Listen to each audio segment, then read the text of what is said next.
Today, I want to talk to you about a simple yet powerful shift that can transform your life, learning to stop being too nice. Now, I'm not asking you to be unkind or selfish. I'm asking you to protect the light that shines within you so that it doesn't burn out trying to illuminate everyone else. Too nice is a term often used to describe people who constantly put others' needs before their own, often at the expense of their own happiness, well-being, or priorities. While kindness is undoubtedly one of the most admirable qualities a person can have, there is a significant difference between being kind and being too nice. Understanding this distinction is essential if you want to live a balanced, fulfilled, and authentic life. Kindness is a strength.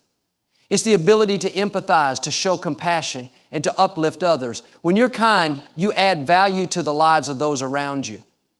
You become a source of light and positivity in a world that desperately needs it. But kindness should never mean diminishing your own light. If you find yourself constantly giving, constantly accommodating, and constantly saying yes, even when it drains you, that's no longer kindness. That's self-sacrifice. And over time, self-sacrifice can lead to burnout, frustration, and even resentment. Being too nice often stems from a desire to avoid conflict or a fear of rejection. Many of us were raised to believe that being liked by everyone is a measure of our worth. We've internalized the idea that saying no or standing up for our own needs makes us selfish or rude. But nothing could be further from the truth.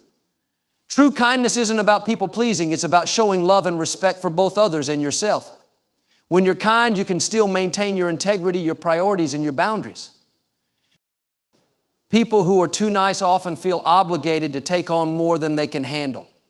They may say yes to every request, offer help even when they're already overwhelmed, and avoid voicing their own needs because they don't want to inconvenience anyone. While this behavior may seem noble on the surface, it's not sustainable. It depletes your energy, limits your ability to focus on your own goals, and can even erode your sense of self-worth. If you're constantly giving without receiving, you're not being kind. You're enabling others to take advantage of your generosity. It's important to recognize that being too nice can also have unintended consequences. When you prioritize everyone else's needs over your own, you may unintentionally teach others to expect more from you than they should. You may create an environment where your time, energy, and efforts are undervalued. Over time, this can lead to feelings of frustration and resentment not only toward others, but also toward yourself for allowing it to happen. True kindness requires balance. It's about giving from a place of abundance, not depletion. Imagine your kindness as a well. If you allow others to draw from it endlessly without replenishing it, the well will eventually run dry. On the other hand, if you take the time to care for yourself, to set boundaries, and to replenish your own energy, you'll be able to give generously and sustainably. Understanding the difference between kindness and being too nice also means recognizing that kindness isn't about being liked by everyone. It's about doing what's right, even when it's not easy or popular. Sometimes the kindest thing you can do is to say no or to hold someone accountable for their actions. Sometimes being kind means prioritizing your own well-being so that you can continue to show up for others in a meaningful way. One of the most powerful realizations you can have is that you are not responsible for everyone else's happiness. While it's wonderful to bring joy to others, their happiness is ultimately their own responsibility. Your job is to take care of yourself first so that you can contribute to the world in a way that is healthy, meaningful, and sustainable. By doing so, you set an example for others to follow. You show them that it's possible to be kind and compassionate while still honoring your own needs. So if you find yourself being too nice, take a moment to reflect. Ask yourself why you feel the need to always say yes. Is it because you genuinely want to help, or is it because you're afraid of disappointing someone?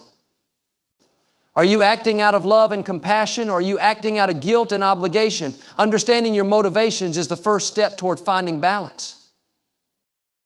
When you start to prioritize your own well-being, you may worry that others will think you're selfish or uncaring. But the truth is, those who truly value and respect you will understand. They will appreciate your honesty, your strength, and your authenticity. And as you begin to live in alignment with your own values and priorities, you'll find that your kindness becomes even more powerful.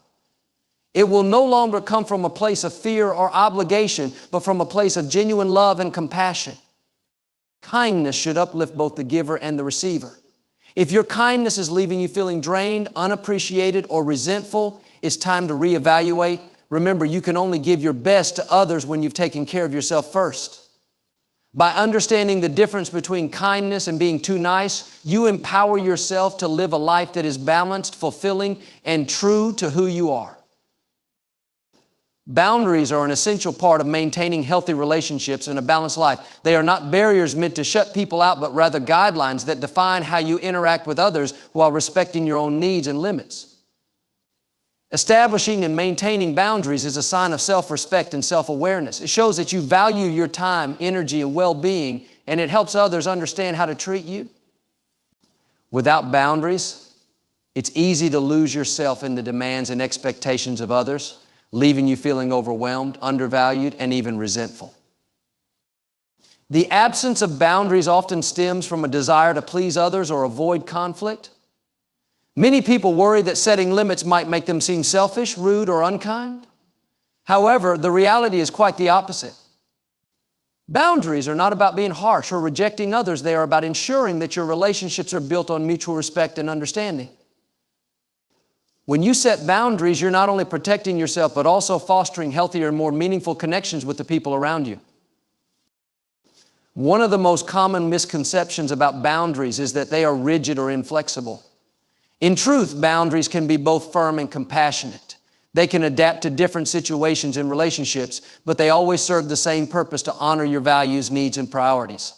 Setting boundaries requires you to first understand yourself, what you value, what you're comfortable with, and what you're willing to accept. This self-awareness is the foundation of effective boundary setting. Establishing boundaries begins with clear communication. Many conflicts and misunderstandings arise because people assume others know what they want or need. However, no one can read your mind. If you don't express your limits, you can't expect others to respect them. Communicating your boundaries doesn't have to be confrontational or dramatic.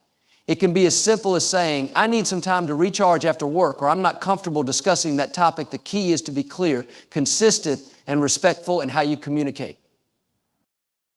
Another important aspect of boundaries is the ability to say no without guilt. For many, saying no feels uncomfortable, as if they're letting someone down or being unreasonable. But saying no is an essential part of maintaining boundaries. Every time you say yes to something that doesn't align with your priorities, you're saying no to something that does. Learning to say no confidently and kindly is a skill that can transform your life. It allows you to protect your time and energy while ensuring that your actions align with your goals and values. When you set boundaries, it's natural to encounter resistance from others, especially if they're used to you always accommodating their needs. People may push back, test your limits, or even accuse you of being selfish. This reaction doesn't mean you're doing something wrong. It means you're changing the dynamics of the relationship. Over time, as you consistently uphold your boundaries, most people will come to respect them. And those who don't may not have your best interests at heart. It's also important to recognize that boundaries are not just about protecting yourself from others. They're also about taking responsibility for your own behavior. Respecting others' boundaries is just as important as setting your own. When someone expresses their limits, honor them without judgment or resentment. By respecting boundaries on both sides, you create an environment of mutual trust and understanding. Boundaries are not only crucial in personal relationships, but also in professional settings. At work, boundaries help you manage your workload, maintain a healthy work-life balance, and avoid burnout. For example, you might set boundaries around answering emails after hours or taking on additional responsibilities that exceed your capacity. These boundaries allow you to perform at your best without compromising your well-being. Setting boundaries can feel uncomfortable at first, especially if you're not used to advocating for yourself. You might worry about how others will react or fear that you're being too harsh, but over time, you'll realize that boundaries are an act of self-care and self-respect. They empower you to take control of your life, prioritize what matters most, and build relationships that are truly supportive and enriching. Boundaries are a reflection of your values and your worth. When you set and uphold boundaries, you're telling yourself and others that your needs matter, that your time is valuable, and that you deserve to be treated with respect. This self-empowerment not only enhances your relationships, but also boosts your confidence and sense of fulfillment. By embracing boundaries, you create a life that aligns with your authentic self and supports your overall well-being. The people-pleasing trap is a pattern of behavior that many fall into, often without even realizing it. It stems from a deep desire to make others happy, avoid conflict, and maintain harmony in relationships. While the intention behind people-pleasing may seem noble, the reality is that it often comes at a significant personal cost. Constantly prioritizing others' needs over your own can lead to emotional exhaustion, a lack of fulfillment, and even resentment. To break free from this cycle, it's essential to understand why it happens, recognize its consequences, and take intentional steps to overcome it. People-pleasing often originates from a fear of rejection or disapproval. Many people worry that if they say no or express their true feelings, they will upset others, damage relationships, or be viewed as selfish. This fear can be deeply ingrained, sometimes rooted in childhood experiences where approval and love felt conditional. Over time, the habit of people-pleasing becomes second nature, and it can feel almost impossible to put yourself first without feeling guilty. One of the key characteristics of people-pleasing is an over-reliance on external validation. People-pleasers derive a sense of self-worth from being liked, needed, or appreciated by others. They may feel compelled to say yes to every request, offer help even when they're already overwhelmed, and avoid expressing their own needs or opinions to keep the peace. While this behavior may temporarily earn approval or gratitude, it often leads to feelings of being unappreciated or taken advantage of in the long run.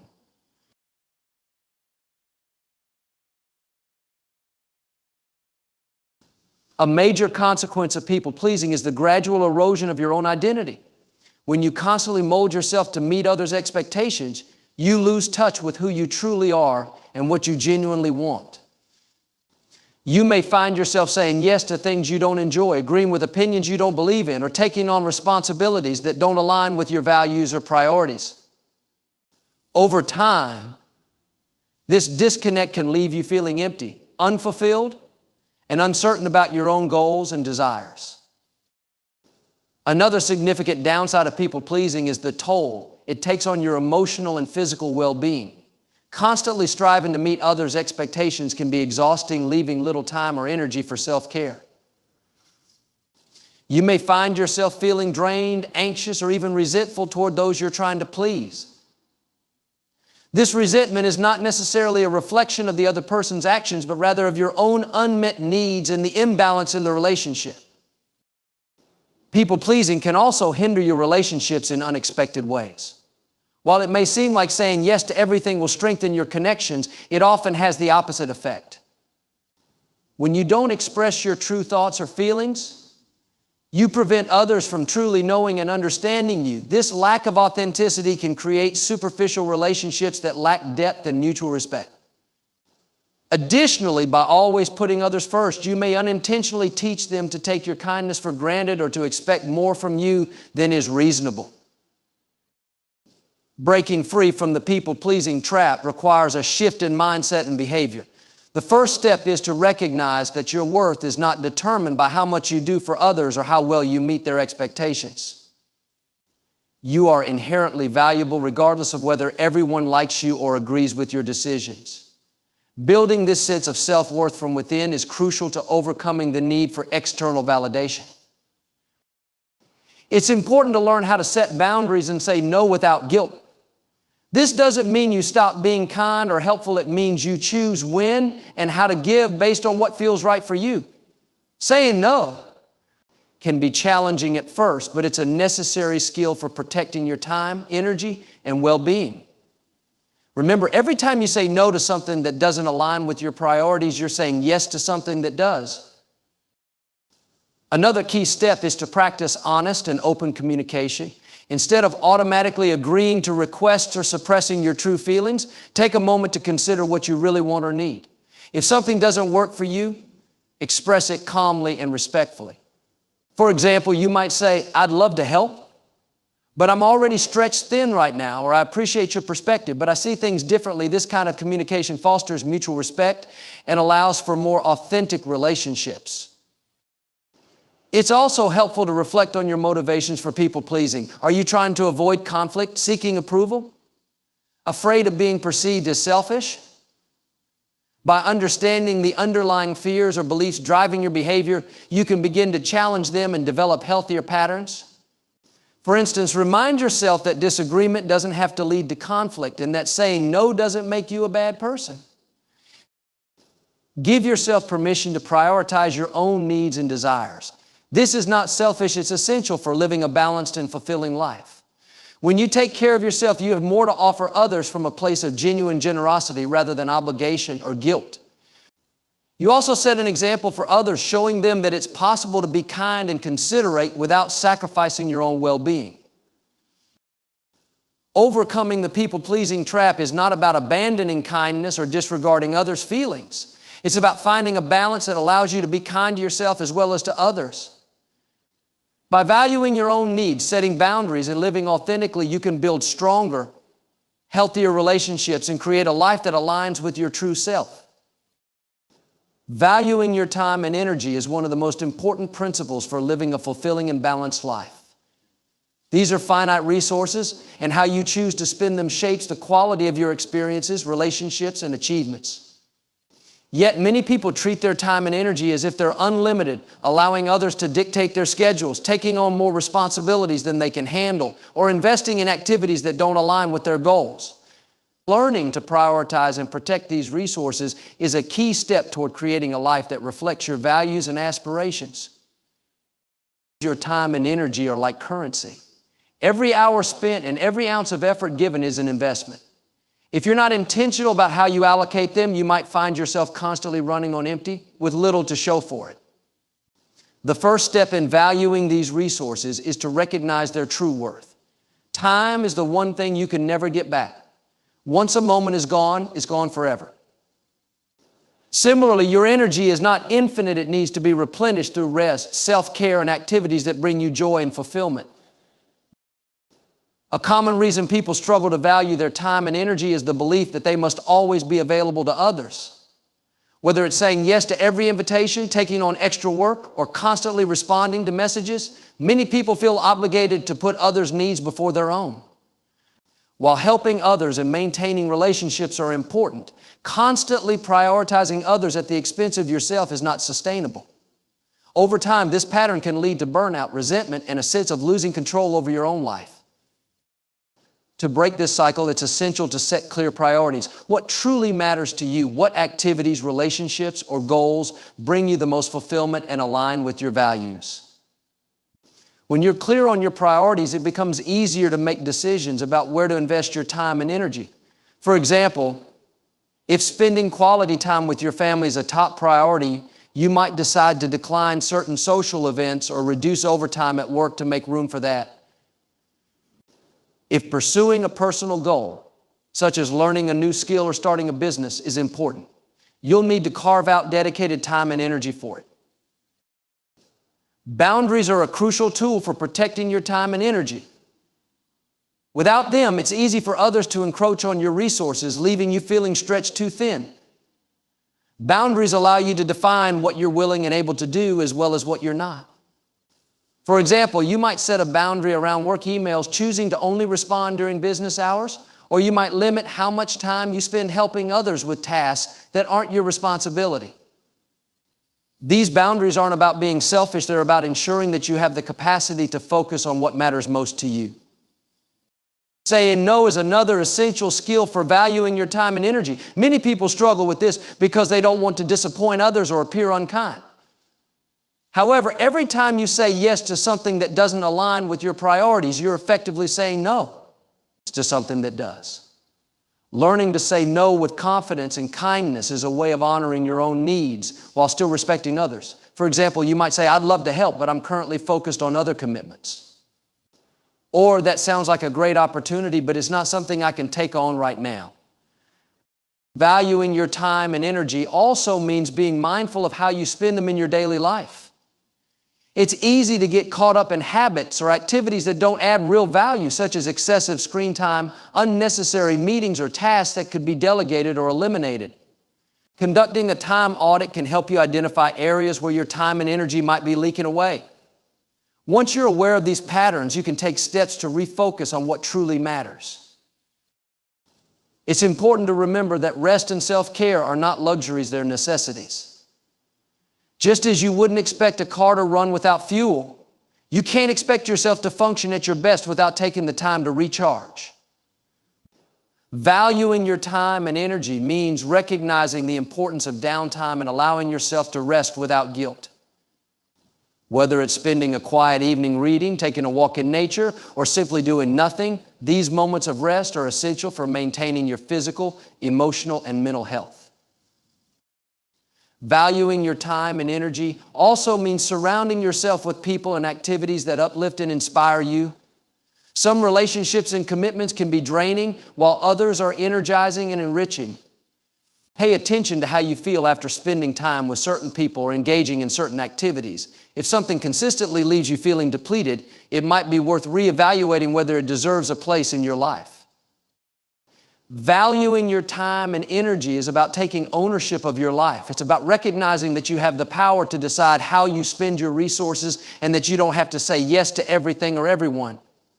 By prioritizing what truly matters, setting boundaries, and giving yourself permission to rest and recharge, you can create a life that is not only productive but also meaningful and fulfilling. Remember, your time and energy are precious. Treat them as such. Learning to say no is one of the most empowering skills you can develop in life. It's a simple word, but it carries immense power when used appropriately. For many people, saying no can feel uncomfortable or even impossible. They worry about disappointing others, damaging relationships, or being perceived as unkind or uncooperative. However, the ability to say no is not about rejecting others. It's about honoring yourself, your priorities, and your limits. It's about creating space for what truly matters and ensuring that you're living authentically and intentionally. One of the biggest challenges people face when learning to say no is overcoming the fear of how others will react. Many people are conditioned to be agreeable and accommodating, equating a yes with being helpful, likable, or kind. However, constantly saying yes to things that don't align with your values, goals, or well-being can lead to frustration, burnout, and resentment. Over time, you may find yourself feeling overwhelmed by commitments that don't bring you joy or fulfillment, all because you were afraid to say no. To begin embracing the power of no, it's important to shift your perspective. Saying no isn't about being selfish or dismissive, it's about being intentional. Every time you say no to something that doesn't serve you, you're saying yes to something that does. You're protecting your time, energy, and resources for the things that matter most. This shift in mindset can help alleviate some of the guilt or discomfort that often comes with declining requests. The first step in learning to say no is to identify your priorities. What are the most important aspects of your life? What goals or values do you want to focus on? When you're clear about your priorities, it becomes easier to evaluate requests and opportunities. If something aligns with your priorities, it might be worth saying yes to. But if it doesn't, saying no becomes a way of staying true to yourself and your goals. For example, if your priority is spending more time with your family, you might choose to decline an extra work project or a social invitation that would take you away from them. Once you've identified your priorities, the next step is to practice clear and confident communication. Many people struggle with saying no because they over-explain, apologize excessively, or leave room for negotiation. While it's important to be polite, being overly apologetic or ambiguous can undermine your decision and make it harder for others to respect your boundaries. A simple and direct response is often the most effective. For example, you might say, "I appreciate the offer, but I can't commit to that right now," or "Thank you for thinking of me, but I'm not able to participate." It's also helpful to recognize that you don't need to provide a lengthy explanation for your no. While it's natural to want to justify your decision, it's not always necessary. Over-explaining can make you feel like you're seeking permission to say no rather than asserting your boundaries. A concise and respectful response is usually enough. If someone presses you for more information, you can simply reiterate your decision without going into unnecessary detail. Another important aspect of saying no is managing your own emotions. It's normal to feel a twinge of guilt or worry when you decline a request, especially if you're used to being a people pleaser. However, it's important to remind yourself that saying no is an act of self-care and self-respect. It's not your responsibility to meet everyone else's needs or to ensure that they're always happy. By saying no when necessary, you're taking control of your life and ensuring that your time and energy are spent on things that truly matter to you. It's also worth noting that saying no doesn't always have to be absolute. There are ways to decline a request while still offering support or showing understanding. For example, you might say, I can't help with that right now, but I can recommend someone who might be able to. Or I'm not able to take that on, but I'd be happy to help in a smaller way. Offering alternatives can show that you care, even if you're unable to fully meet the request. Practicing no in low-stakes situations can help build your confidence for more challenging scenarios. Start with small requests or situations where the outcome isn't as significant. As you become more comfortable asserting your boundaries, it will become easier to say no in more important or emotionally charged situations. Remember that saying no is a skill that improves with practice. It's okay to feel awkward or uncertain at first. The more you practice, the more natural it will feel, and the more you'll experience the benefits of living in alignment with your priorities. You'll find that your relationships improve as others come to respect your boundaries, and you'll have more time and energy for the things that truly matter to you. Saying no is not about rejection, it's about intention. It's about taking ownership of your life, honoring your values, and ensuring that your actions reflect your true self. By embracing the power of no, you can create a life that is focused, fulfilling, and authentically yours. Standing up for yourself is one of the most empowering actions you can take. It's an act of self-respect and self-worth, demonstrating that you value your own thoughts, feelings, and needs as much as you value those of others. Yet many people find it difficult to assert themselves, often out of fear of conflict, rejection, or being seen as confrontational. However, learning to stand up for yourself is not about creating conflict. It's about expressing your truth in a way that honors your dignity and fosters mutual respect. One of the reasons standing up for yourself feels challenging is the societal pressure to be agreeable, accommodating, and selfless. From a young age, many people are taught to prioritize others' feelings over their own, to avoid making waves, or to keep the peace at all costs. While kindness and cooperation are valuable traits, they should not come at the expense of your own well-being. Constantly suppressing your needs or agreeing to things you're uncomfortable with can lead to resentment, frustration, and a sense of losing control over your own life. Standing up for yourself begins with self-awareness. To advocate for yourself, you first need to understand your own values, boundaries, and priorities.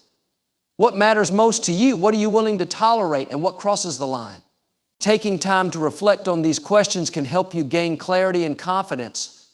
When you know what you stand for, it becomes easier to communicate your needs and defend your choices.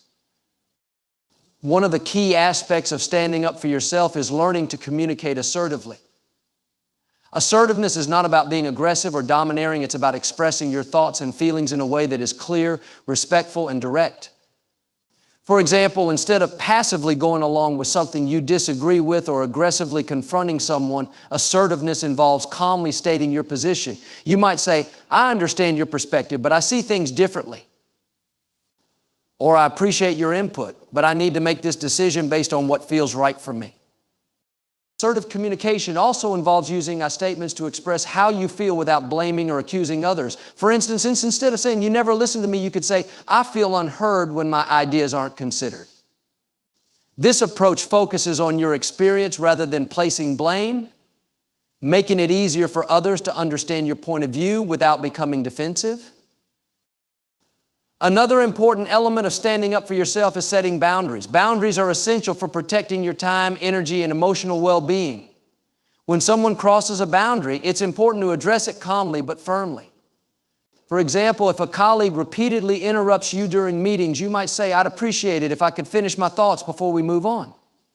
While setting boundaries can feel uncomfortable at first, it's a vital part of maintaining healthy relationships and ensuring that others treat you with respect.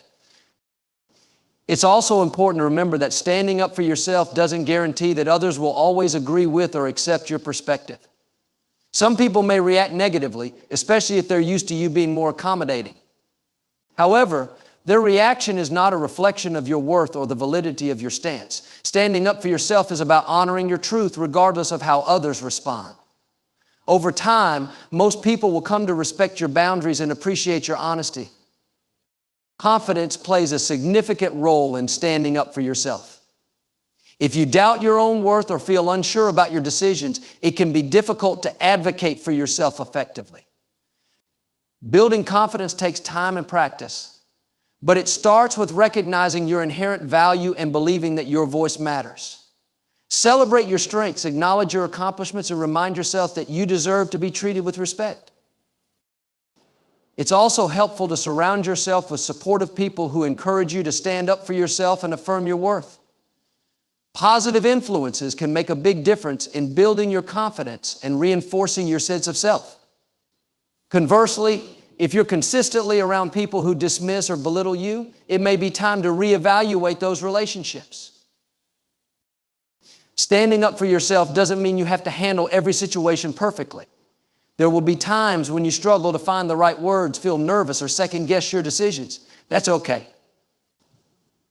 The important thing is that you're making an effort to advocate for yourself and prioritize your needs. Every small step you take in standing up for yourself strengthens your ability to do so in the future. Practicing self-compassion is crucial throughout this process. Being assertive and standing up for yourself can be challenging, especially if it's not something you're used to. Be patient with yourself and recognize that growth takes time.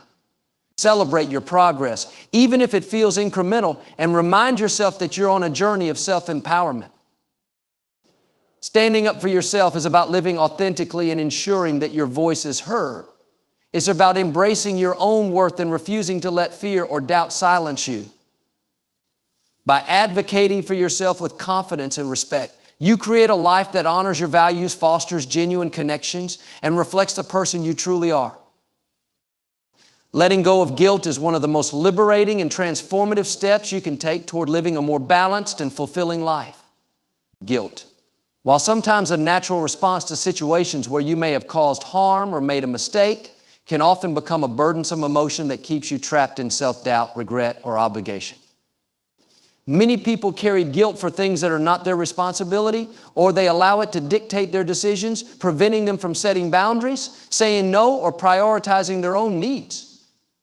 Learning to release this unnecessary guilt is essential for your emotional well-being and personal growth. One of the first steps in letting go of guilt is to understand its root causes.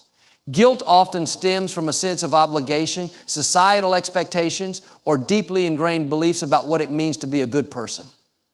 For example, you might feel guilty for saying no to a request because you believe you're letting someone down or not meeting their expectations. Or you might feel guilty for taking time for yourself because you've been conditioned to think that self-care is selfish. Recognizing where your guilt comes from can help you determine whether it's valid or misplaced. It's important to differentiate between healthy and unhealthy guilt. Healthy guilt arises when you've genuinely done something that goes against your values or has hurt someone else. In these cases, guilt can serve as a useful signal, prompting you to reflect, take responsibility, and make amends. Unhealthy guilt, on the other hand, is often irrational or unwarranted. It might come from overextending yourself to please others, feeling responsible for things beyond your control, or trying to live up to unrealistic standards.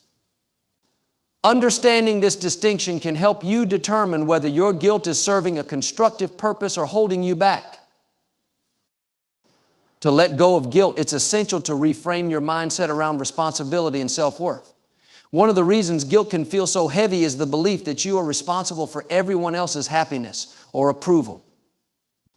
While it's natural to care about others and want to help, it's not your job to meet every need, fix every problem, or ensure that no one is ever disappointed. Accepting that you can't please everyone and that it's okay not to can be a freeing realization. It allows you to focus on what truly matters to you rather than being weighed down by obligations that don't align with your values.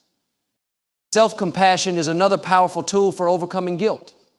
Instead of judging yourself harshly for every perceived shortcoming or mistake, try treating yourself with the same kindness and understanding you would offer a friend Remind yourself that it's okay to have limits, to prioritize your well-being, and to make decisions that might not always align with others' expectations. Self-compassion helps you see yourself as worthy and deserving of care, even when you're not perfect. Establishing and honoring your boundaries is a critical part of letting go of guilt. Many people feel guilty for setting boundaries because they fear being seen as unkind, selfish, or uncooperative. However, boundaries are not about pushing people away. They're about protecting your time, energy, and emotional well-being so that you can show up fully and authentically in your relationships and commitments. When you set a boundary, you're not saying, I don't care about you. You're saying, I care about myself. And I need to ensure I'm taking care of my own needs too. It's also important to challenge the unrealistic standards you may be holding yourself to. Perfectionism often fuels guilt, as it creates an expectation that you must always do everything right, be everything to everyone, and never fall short. Recognize that perfection is unattainable and that striving for it only leads to unnecessary stress and self-criticism. Instead, focus on doing your best within the constraints of your capacity and give yourself permission to be human. Practicing mindfulness can help you release guilt by bringing your attention to the present moment. Guilt often keeps you stuck in the past, replaying what you should have done differently or worrying about how your actions might affect others.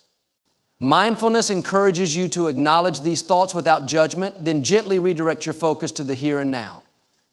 By staying present, you can avoid getting caught up in cycles of rumination and self-blame. Another effective way to let go of guilt is to seek perspective.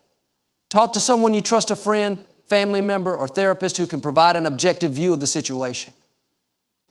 Sometimes sharing your feelings and hearing someone else's perspective can help you see that your guilt is unfounded or exaggerated. They might remind you that it's okay to prioritize yourself, to make mistakes, or to decline requests that don't align with your needs or values. Forgiving yourself is a crucial part of releasing guilt, especially if it stems from past mistakes or actions you regret. Holding on to guilt will not change the past or undo what has already been done, but it can prevent you from moving forward. Acknowledge the lessons you've learned, take responsibility where it's appropriate, and then give yourself permission to let go. Forgiveness doesn't mean you're excusing your actions. It means you're choosing to release the emotional burden and allow yourself to grow. Practice gratitude for the progress you've made in letting go of guilt and embracing a healthier mindset. Celebrate the moments when you prioritize yourself without guilt, when you say no with confidence, or when you set a boundary and stick to it. These small victories are signs of your growth and your commitment to living a life that reflects your values and respects your well-being. Letting go of guilt is not an overnight process, but it's a journey worth undertaking. Each step you take toward releasing guilt allows you to live more authentically, free from the weight of unnecessary obligations and self-doubt. By honoring your own needs, embracing self-compassion, and setting boundaries, you create a life that feels more balanced, fulfilling, and true to who you are.